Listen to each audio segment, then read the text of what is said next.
Hello there. Welcome to Breaking Chains. Happy Friday. Merry Christmas almost and happy Hanukkah. Um so what we're going to do today is look at a few of the interviews that Rob and Nick Reiner did. Hey to Jennifer, that Rob and Nick Reiner did when they were doing a press tour in 2015, 2016, around the time that they were releasing the movie, the joint collaboration they did on Being Charlie. Merry Christmas to you, Tiggy Girl. Hello, Lavina Cordelia. But before I get into that, I'll give an update on what's going on with his case right now in case people haven't seen. I'm sure you have, so I don't have to spend too much time on this. You probably saw that his lawyer, his unicorn of a lawyer, Alan Jackson, came out yesterday and said that, or maybe it was the day before, I don't remember, I'm sorry, came out and said that they have continued his arraignment until January 7th. So, that he is basically, Nick Reiner is basically in no state whatsoever yet to make a plea. And in my opinion, Alan Jackson is just a really, really good lawyer, and he's giving himself and his client a lot of time to come up with a defense strategy. And they've already enacted that defense strategy hardcore. I'm going to show you that in a moment. To Jennifer, I'm still affected by this. I didn't necessarily cry all night. I definitely cried and sat here paralyzed for quite some time thinking about the implications of this and how horrible it is, and just the absolute brutality and viciousness of it. And really the entire reason for this stream is to explore what can we see in what wasn't said when we saw them together, talking together. And one thing that really, really jumped out at me in a lot of these conversations that they were having, Being Charlie, the movie, is autobiographical, and it's about Nick's struggle with addiction, right? So all their conversation was about Nick's struggle with addiction from the time he was 15 to 19 years old. And they're really portraying this image. They're portraying this image that he's now cleaned up. It's been 3 years since that time, and he cleaned up, and he's now written about this experience of going through rehab and cleaning up, and his relationship with his father along those lines. And but I could see, as I was going through the hours and hours of interviews, I mean, they did an extensive press tour for this movie, and the movie did really badly for this extensive press tour that they did. I could tell that he was not clean, and he was not into it. He was not sober. Maybe he wasn't using the hard drugs that he went to rehab for, but he was high on something. He was not in his right head. And the other thing that really, really stuck out to me big time is that he kept talking about how he's always been crazy, and he's never liked himself, and that he's always acted out, but they never talked about mental illness diagnosis or treatment. Oh, that's right, I forgot about that, to Jennifer, that Carol O'Connor's son OD'd on drugs. I forgot about that. And Carol O'Connor played the father in All in the Family with Rob Reiner. So, point being that, they did this entire press tour, 10 years ago, and they made it all about, recovering from drugs, but they never, ever talked about mental illness. They never talked about him being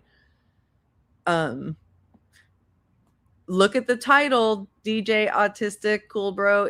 We're talking about Nick and Rob Reiner.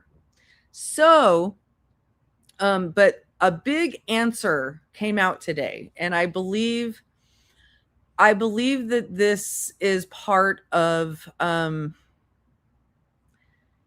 I think that this is part of the defense strategy. I mean, they're already starting with the defense. Okay, so in case you haven't seen this, TMZ has put out that just before the murders, he was diagnosed with schizophrenia, and the meds made him dangerous. Okay, so we've already heard that they're probably going to mount an insanity defense. And we know that Alan Jackson is a very, very skilled lawyer. And when you're a very, very skilled lawyer, you're not just working with the courts, and you're not just working with your client. You're also working with the, public image. And Alan Jackson has a very extensive network of press sources that he can go to and leak a story like this. So this is very helpful to him to leak a story about how he was diagnosed with schizophrenia and the meds made him dangerous. Now, I'm not saying that this isn't true, but it does help his story. It does soften the blow for it does soften the blow because I've actually been very dismayed, and I would like to break the chains around some of the headlines that I've seen coming out, and some of the thumbnails and titles that I've seen coming out from other YouTubers that are blaming this on the parents. Okay, like this. Now, I don't have a problem with Dr. Grande, but this title is basically blaming the parents. Murder follows legendary director's dismissal of mental health experts on son. And then this title from Pat Brown, when parents don't recognize psychopathy. Okay, so what they're basically saying is that the parents are supposed to have doctorate degrees. They're supposed to have medical degrees. And in these interviews, Rob Reiner said over and over and over again, we listened to everybody who had a diploma, a desk and a diploma. And, at a certain, parents don't know when to recognize the difference between their child is just acting out like any normal child would, or they actually have a serious medical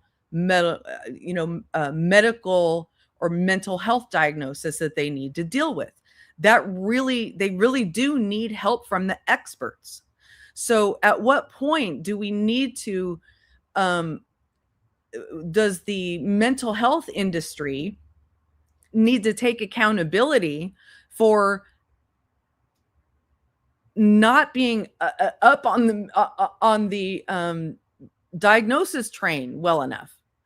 I mean, why is it so difficult for the medical industry to correctly diagnose a person? Because from my understanding, the Reiners did everything they possibly could. They had all kinds of money to throw at this, right?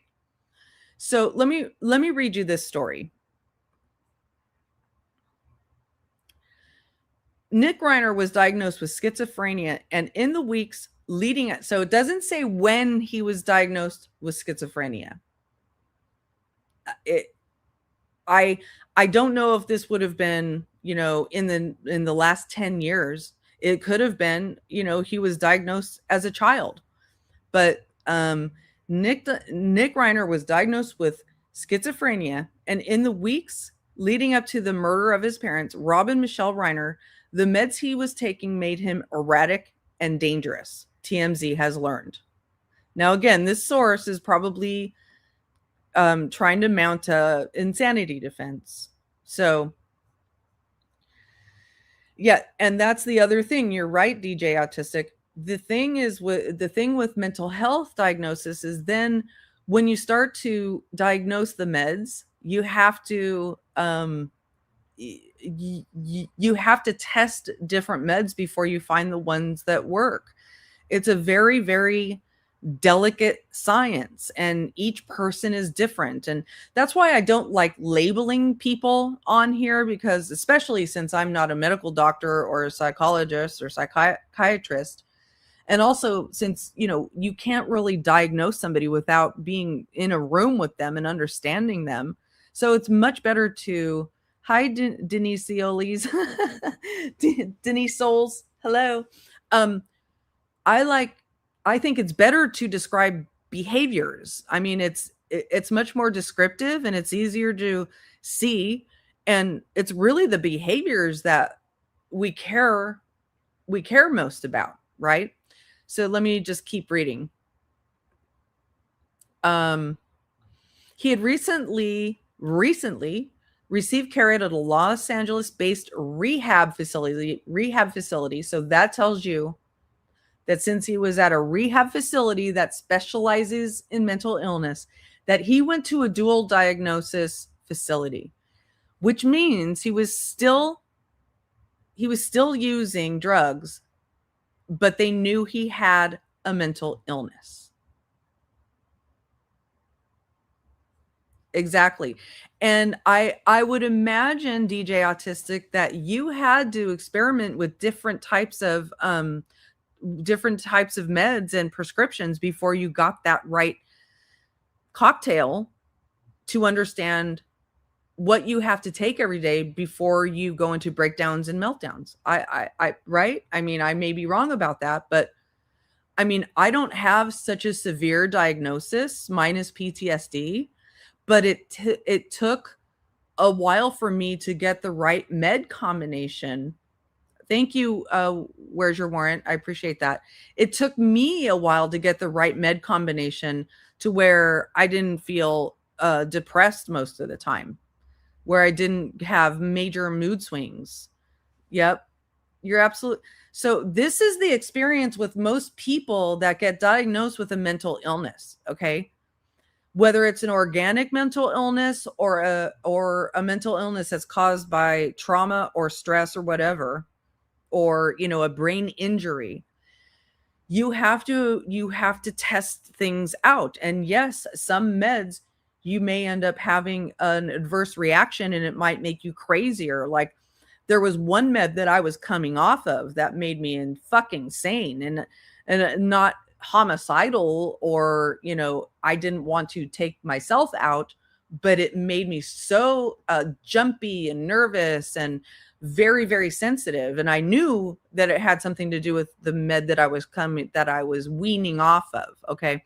So the point being that this is a real experience. And so it really bothers me when people with larger platforms than me, like Dr. Grande and Pat Brown, just burst out with oh, well, it's the parents' fault because they weren't paying attention to the experts. Well, I'm sure, I mean, it sounds to me like they really did go to the experts and the experts couldn't figure it out. Now, also, let's remember, this kid is 32 fucking years old, okay? He's 32 years old at this point. He's not some little kid anymore. It's now his responsibility to take care of his mental illness. And if we find out that at the time he did these crimes, he was on substances, that's not going to help his defense, because he made that choice. He made the choice to take the illegal substances, and that's not going to fly with the court. The court's not going to say, "Oh, I'm sorry, you were on schizophrenia meds that made you crazy, and then you made the choice to take meth, and then you went and murdered your parents. Okay, we'll just put you." I don't think that that's going to be a good defense. But it's very complicated, and honestly, it's over my head. But this is, that's my current way of thinking about it. But really, we need to stop the warped thinking of immediately after we see somebody kill somebody, it's automatically the person who's been murdered's fault that they were murdered. especially when it's parents of an older person who anyway. Yeah, I'm glad. I also am glad, DJ Autistic, that you've been able to get that get that managed, and I really hope you're able to continue to do that. So he had recently received care at a Los Angeles-based rehab facility that specializes in mental illness and substance abuse. We're told the facility charges $70,000 a month, and lots of rich, powerful parents send their troubled kids there. Our sources say 3 to 4 weeks before the murders, doctors changed his meds and he became even more erratic. Our sources say doctors were trying to adjust the medications so Nick stabilized, but it wasn't working. So if this is true and it goes to trial, Alan Jackson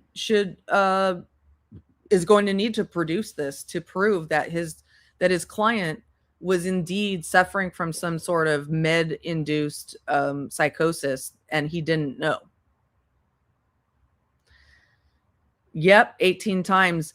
I mean, I'm actually, Cinnamon Girl, he had gone to rehab 18 times in 2015. I'm sure he went to many more rehabs after that.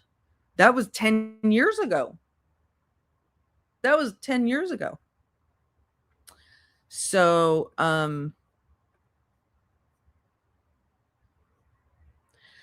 one source told TMZ, once the meds were changed, Nick was out of his head. Our sources also say Nick's substance abuse was worsening the schizophrenia.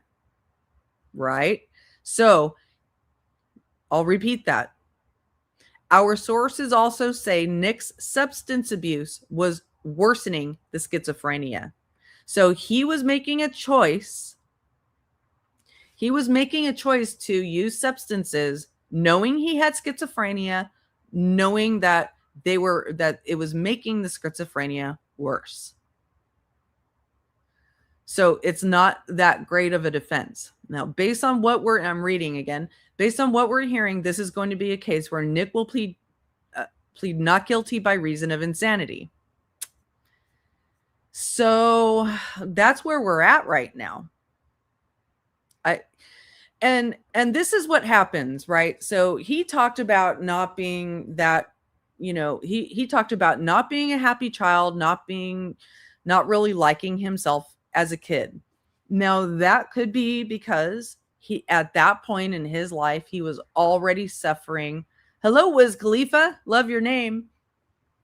He was already suffering from some sort of organic mental illness, or it could be just that he didn't like himself. But we all know that when children have that deep-seated self-loathing, it does cause them to start using substances. Hi, Sharon. Nice to see you. So that's a natural trajectory. I started using drugs and alcohol when I was in my early teens. That's why I had to get sober when I was 18. Okay.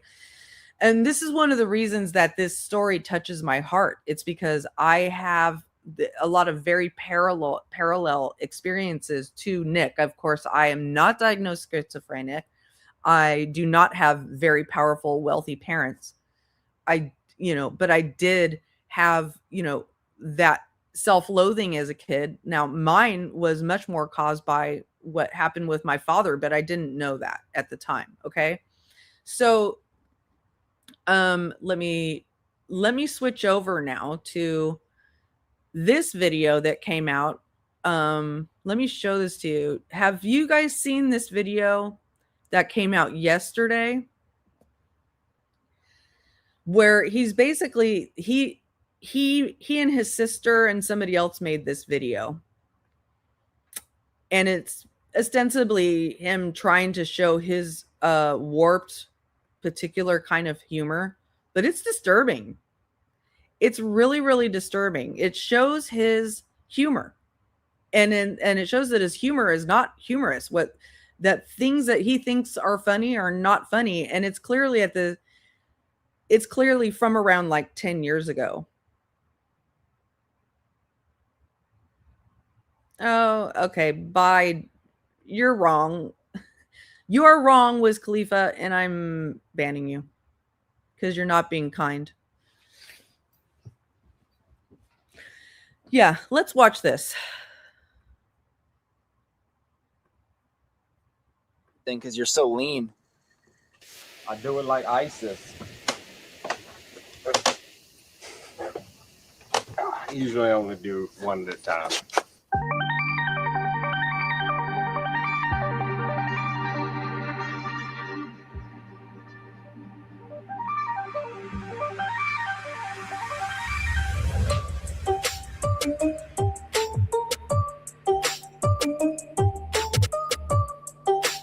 And I don't even care if anyone calls me a Sally, because I'm a snail and I never gonna fail. And you know what? You're gonna have to bail me out of jail.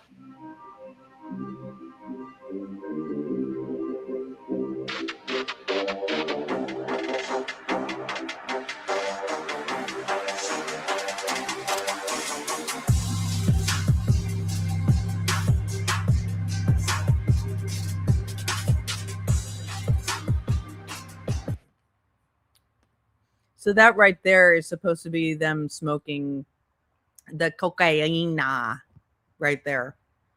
Whether it's actually that happening or not, unknown, but they blurred it out. Okay. But this is his idea of humor. This is, and I heard over and over when I was watching his interviews where the idea for making content out of his rehab stints was he wanted it to be basically a sitcom, because at the time that they put out this movie 2015, sitcoms were still a thing. There was still network TV sitcoms, and he thought that he could capitalize on his many rehab stints by making a sitcom, like a network sitcom. And his dad looked at it and said, "No, you're not getting deep enough into it. I feel like this is, longer content. We need to explore the topic more. Let's make it into a movie." But he wanted it to be dark humor, something like dark humor. That's his warped sense of humor. You're welcome, DJ Autistic.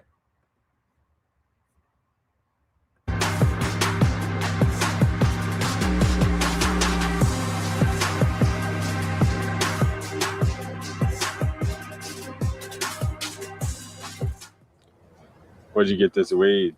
Say and spell your first and last name for me. I ain't gonna tell you my first and last name. Most people know me as Did David. We're wondering. And see, this is, to me, basic. Hi, Merry Christmas to you, Justice Jane. It's like cultural appropriation, right? It's like him spoofing on a culture. Honestly. Do you know how long this interview is gonna be? I'm gonna say I'm a. This is producer Katya of this book. This is one of my favorite reads when I'm sitting on by the campfire or like relaxing in Malibu. And it's all rock and roll based. Sorry, I'm not into this rap thing. But that hurts my feelings. But like, I love rock and roll as well, so I'm glad we can. Okay, good. See you in Japan. Yeah. And it's like he can't just be himself. He has to be all these different characters, right? Okay, see you later, DJ. Yeah. I can't wait for Japan. Why did you, when you were sitting by the campfire, why did you invite all those young kids to come sit by the fire and have you read to them about it? I mean, I thought that was kind of odd. That is totally falsified in every way. Yeah, falsified. Donald Trump. No. He's my man. He's my man.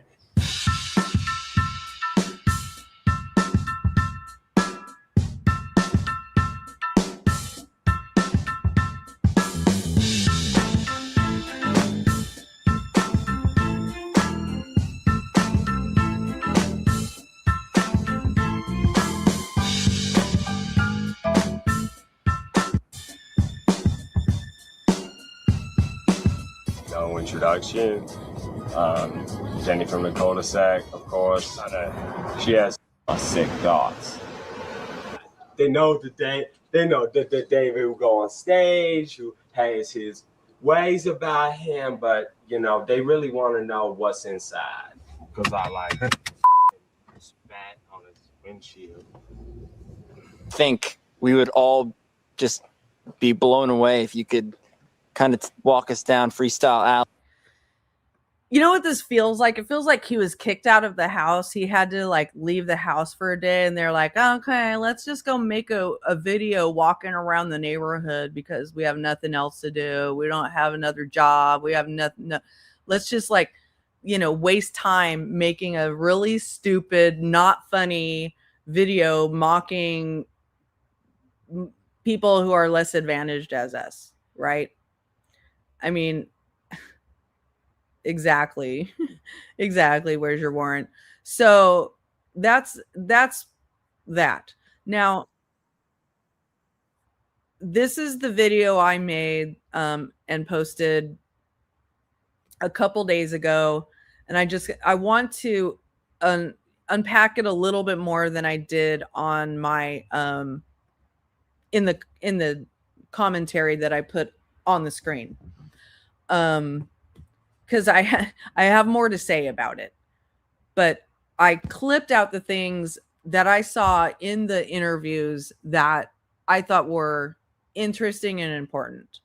And again, the reason I clipped them out is because I thought they illustrated more about what was not being said.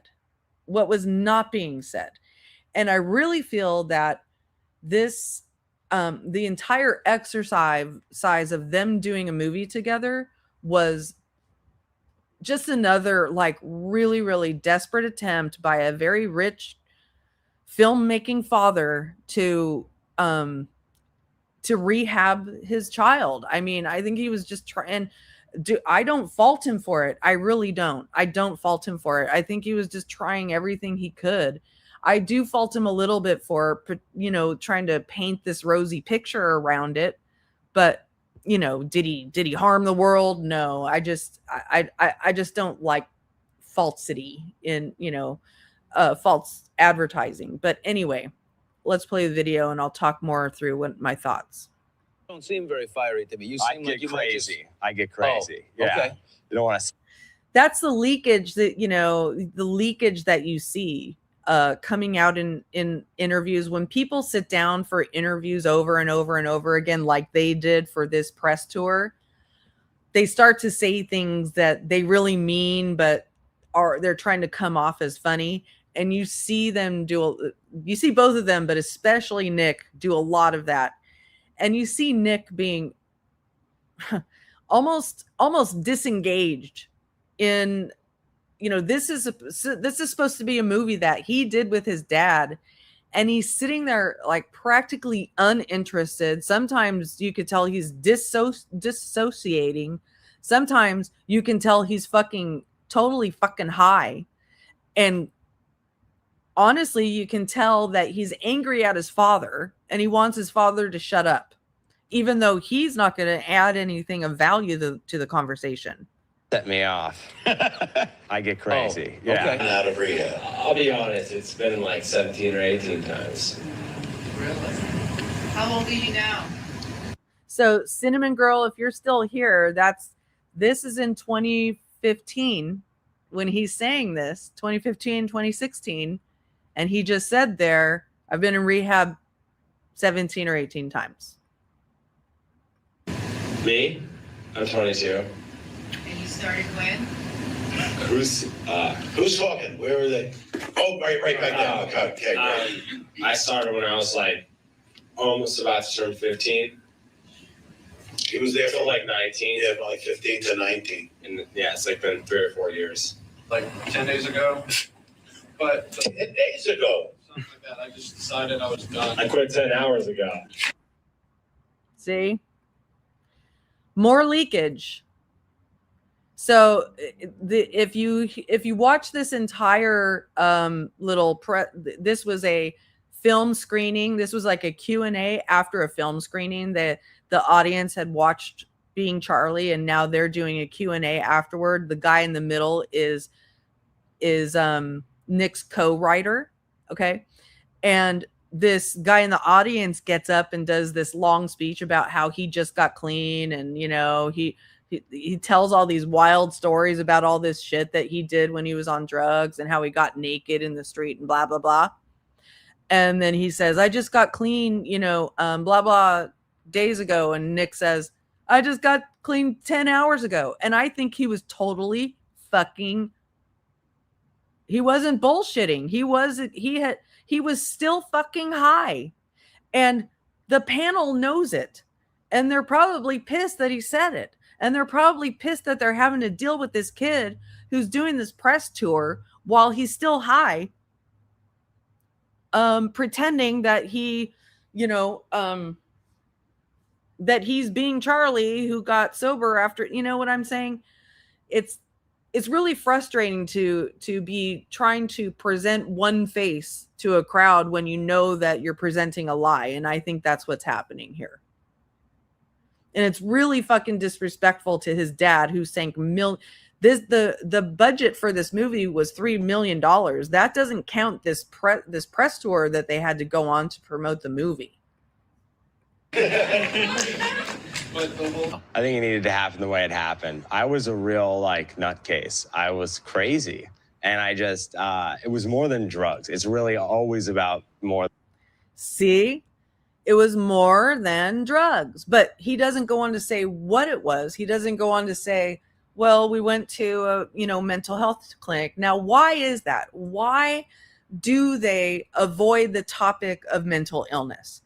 Because at that time, right around the time of 2015 and a little bit later, is when people stopped being so worried about saying, I have a mental illness. I've been diagnosed with a mental illness. Because you would lose, people in Hollywood lose roles because if they are diagnosed with a mental illness, that's just the way it is, because they become kryptonite. The studios don't want to deal with it. The insurance companies don't want to cover a film that has an actor with a mental illness. They just don't want to deal with it. They get blackballed. So they don't want to. But on the other hand, yeah, I agree with that too, Hamagal. You can look at his eyes and his brain is off. He has Brian Koberger eyes to me. So anyway, for some reason, it's become okay in Hollywood to admit that you have a drug addiction. Well, we can take care of the drug addiction. That you go to rehab and drug addiction's gone. No, you can't. You won't get rid of the drug addiction if you don't deal with the underlying cause for the drug addiction. The rehab is just a fucking Band-Aid. And I wish I knew that, what a long time ago. Because the 12 steps of Alcoholics Anonymous and the other Anonymouses are just a Band-Aid. That's all they are. Than that. And I needed a lot of that sort of discipline. It's like the scene in the garage when they get into that big fight and he slams the door and all that. We lived through versions of that. And so when working on that scene was really hard. We just thought, what's the point of going through all this if we were not going to somehow capitalize on it? And right there is where you see his motivation for doing all this. He's gone through all these rehabs. He has this rich, famous father. He's like, mine. What can we do to capitalize on this? That's why he's not really that into this. He has his cup out, right?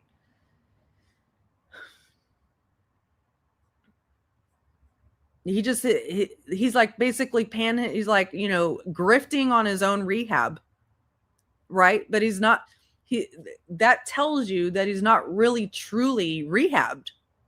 He's not really truly in recovery if he's just going to fucking capitalize on it. You don't capitalize on your recovery if you're really recovered. I was an emotional kid who had problems, and I just was not so fond of myself. So I kind of, you know, had problems in that way. But I think I'm lucky in the sense that I have parents that care about me, and because so fond of myself, so I kind of, you know, had problems in that way. But I think I went back on that one because you can kind of hear when he opens his mouth is like Cottonmouth Central. He can barely like his mouth sounds like it's filled with spackle. He can barely open his mouth to speak, and then when he finally speaks, he's like, blah, blah, blah. And as you continue seeing more clips from this interview, you see how he's looking at his dad like he's off of his face on something. He's off of his face on just something. I'm lucky in the sense that I have parents that problems, and I just was not so fond of myself. So I kind of, you know, had problems in that way. But I think I'm lucky in the sense that I have parents that care about me. And because of that, when I would go out and do, you know, things like drugs and stuff like that, I'd feel a tremendous amount of guilt because I'd think, oh, they're, you know, they're thinking about me right now. They want me to do good. And most people don't have, not most people, but some people don't have parents that are, you know, have any interest in them. Now, I think he was just saying that for the benefit of his dad sitting there, right? But if what he was just saying there is true, imagine the guilt he feels now for murdering them in cold blood.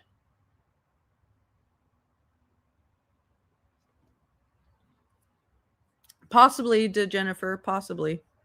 I don't have any history in terms of, you know, there's a string of alcohol. Now watch this. Now, when I saw this, it reminded me of the family dynamic that I married into. Now, just to be clear, I want to be very, very clear. The family dynamic I married into never ended up having a homicide or anything like that. But it's where you very subtly diss each other in a conversation where you know that you're dissing the person and they know they're being dissed, but it's very subtle. And where you're learning how somebody really thinks about you in a public conversation. So watch this diss happen. Or a string of, you know, drug abusers or anything like that. String of problems, though. Though definitely a string of problems, though. So first of all, you fucking little punky asshole. He's probably trying to be bantery and funny, but it's a diss to his father. He's being incredibly disrespectful. But watch this. Watch how Rob gets back at him. Definitely a string of problems. That's for sure. We definitely have our neuroses that gets passed from generation to generation. That's right. That's right. The neurosis gets passed down from generation to generation, Nick. So, I mean, I imagine that kind of shit happened every single day in their household. And to go deeper with it. Yeah, well, that wasn't said at the time. It was sort of just like, hey, this is trash. But anyways. And I don't think that's a great way to go. I mean, how do you feel about it, Nick? About what part of it? About what I was just saying about the idea of, you know, the tough love and all of that stuff. You know, I'm here, so it worked. See, so that was after this, you know, where Rob Reiner had this kind of long explanation for, you know, well, I think I did this and we did this and I learned that. And then he's like, what do you think, Nick? Nick has no fucking idea because it didn't actually work. He has no idea what to say. He's not really there for the reasons he's saying he's there because it really didn't work. Yep, that's true. You know, I'm here, so it worked. The way the father originally was written as a very black and white bad guy, and I thought, oh God, that's what Nick thinks of me, and oh my God, you know, I thought that was, you know, but then he actually came about halfway through the process. He said, you know, the father should be it should be a little bit more dimensional. I mean, he's like too much of one thing. And oddly enough, I took that as to be, oh, he's feeling better about me now. So he was able to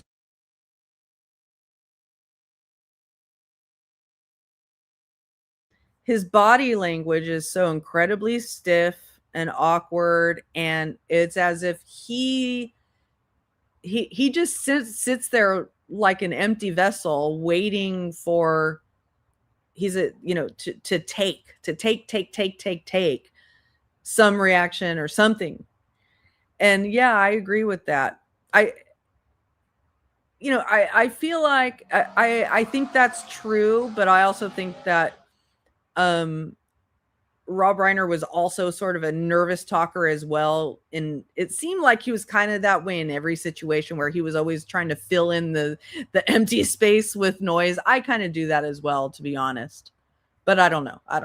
Say that, but the character evolved, and I do think that over the course of making the film, that our relationship definitely changed and got. I mean, it wasn't that was terrible or anything, but it got better because I then understood a lot more of what. Yeah, I don't think this film would have touched one screen in the world if Rob Reiner hadn't done all the fucking work. I mean, point blank. It was really a Hail Mary. It was a Hail Mary to get his son out of, this craziness. And it may have worked for like 2 weeks or something, right? Poor Reiners. He had gone through, and I think he understood a little bit more what I had gone through. And then the script reflected that. It's hard for him because this is the first time he's, all of a sudden there's a lot of attention. People are talking and, he has the double whammy. He's got me and he got his grandfather, and they're going to say whatever. Here they're talking about how he got some he got some dissing after the movie, which every single person who becomes a public person gets some disrespect, after they become a public person. But he's whining about it now, and he's saying it was hard for him. And listen to how he whines about it. What the heck they want, but they don't know. They don't know what he's experienced. They don't know. And now look at the way he, like, the formation of his face right there. I don't think I've ever put my face in that formation unless I was totally fucking high. I'm swear to God. No, I'm not lying to you guys. I've been totally fucking high, not for a really, really, really, really, really, really long time, but I've been that fucking high where you don't know what your face looks like. He does. He seems really, really detached. Okay. What he's gone through. Yeah. They don't know why he's done what he does. And, and it's pretty dumb, pretty ignorant of people to say just because you're born and you have money and that doesn't mean anything.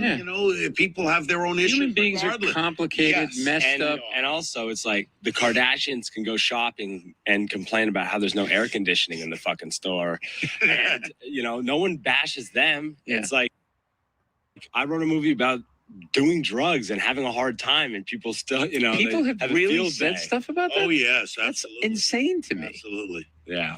But you have to keep yourself focused and know what you do. When now he was young, let's give it, like, if he hadn't 10 years after this turned out to probably murder his parents, I probably wouldn't be saying this, because it's like, yeah, he was a kid. Kids get, this happens. Every one of them goes through this, transition of when they become a public figure.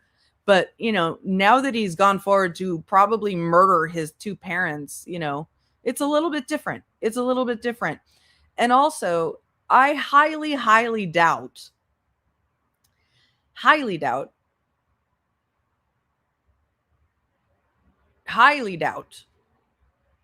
I think Sharon, I think she got the wrong person.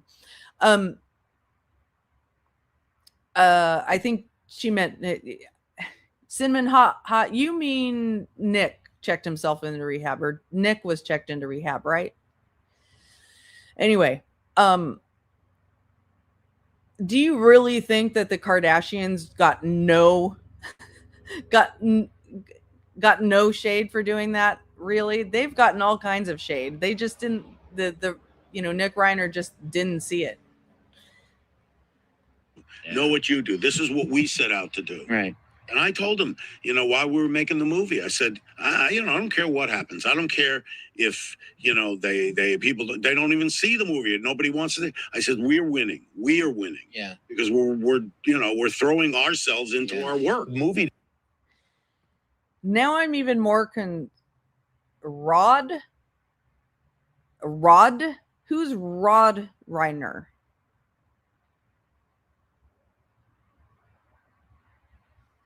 I'm really confused.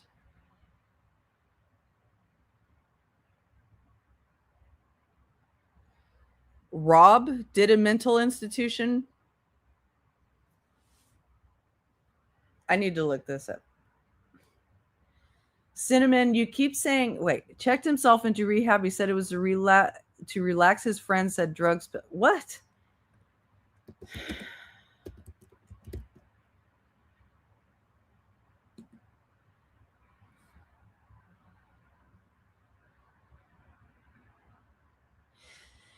See, Cinnamon Hot, you keep saying Rod Reiner. His name is Rob Reiner. Okay. That's why I was confused.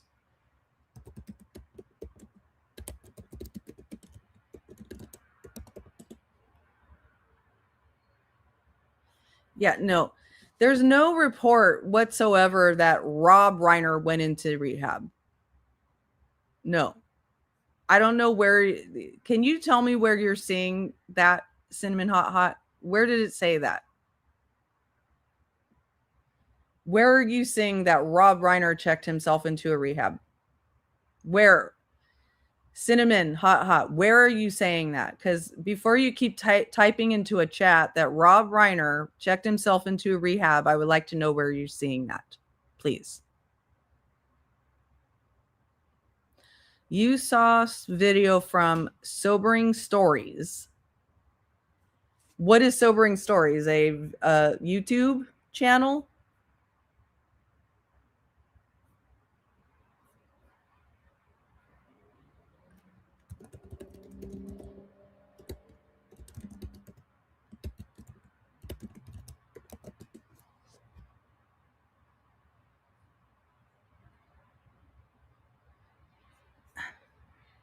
Okay, it's a channel, Sobering Stories. Hi, Kennedy, nice to see you.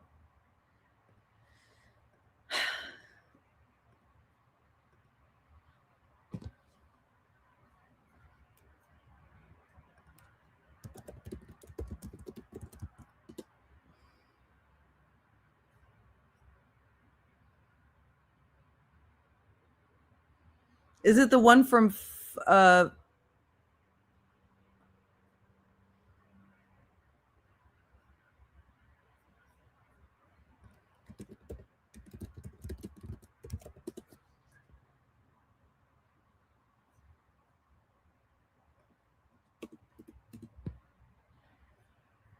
Sorry, I'm looking at this channel for a minute. One moment.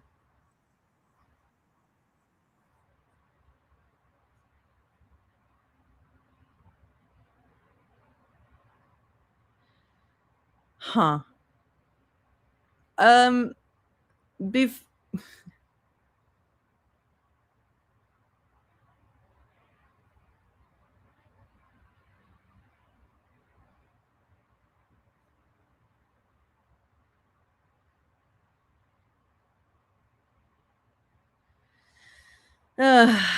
Okay. I'm gonna go. I'll go look at that. Yeah, the one with him. Yeah, that thumbnail is gross, man. I'll look at that stuff myself. I'm not gonna believe it. Yeah, I'm gonna have to look at that video myself before I believe it. Okay, so I'm gonna keep playing this. It's not happily ever after the movie, but it is hopeful that that Charlie's moving in a good direction, that the father is starting to understand Charlie a little bit better. And I think it's like Nick says, it's a process. It goes on, and you live your life. So I mean, I think that basically does tell, Rob's position on it. It's a journey. It's not the end of the story, but I thought it was really, really, really interesting that they didn't bring up mental illness at all.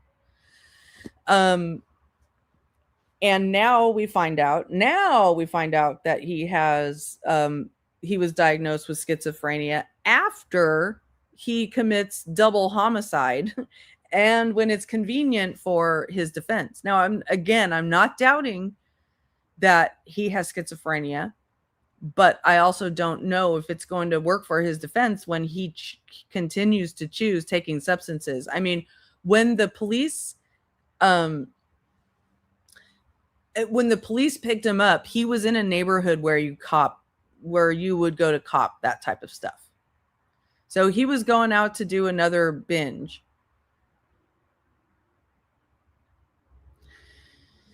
Okay, I just haven't seen him. I haven't seen it myself, Cinnamon Hot, so I'm not about to comment on stuff that I just haven't seen myself.